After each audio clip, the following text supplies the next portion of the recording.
Le gouvernement, par la voix de la ministre de l'Énergie Ségolène Royal, a décidé de lancer la France sur la voie de la transition énergétique.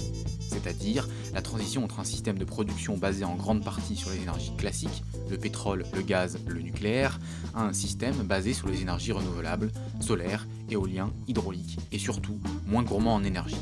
Mais pourquoi changer de modèle? La raison qui vient d'abord à l'esprit est écologique. L'énergie nous sert à nous déplacer, à produire des biens de consommation ou encore à chauffer nos maisons.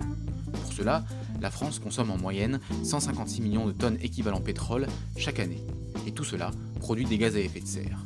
La consommation d'énergie représente ainsi à elle seule 344 millions de tonnes équivalent CO2. Mais l'écologie n'est pas la seule raison qui pousse à la transition énergétique. L'énergie et sa production coûtent cher. En 2012, la facture énergétique de la France s'élevait à près de 70 milliards d'euros. La quasi-totalité de cette facture est composée de l'achat de pétrole et de gaz, dont la France est très dépendante. L'un des objectifs de la transition énergétique est de réduire la consommation d'énergie française, de passer d'environ 150 millions de tonnes équivalent pétrole à 130 millions de tonnes en 2020, et dans le même temps de réduire les émissions de gaz à effet de serre de 344 millions de tonnes à 280, tout en réduisant la facture énergétique. Un autre objectif est de changer le mode de production de l'énergie, notamment en réduisant la part du nucléaire de 75 à 50% d'ici à 2025 au profit des énergies renouvelables.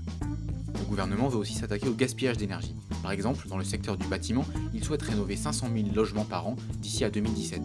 Un objectif qu'il est encore loin d'atteindre, puisqu'en 2012 et 2013, on n'a vu que 145 000 et 160 000 rénovations de logements.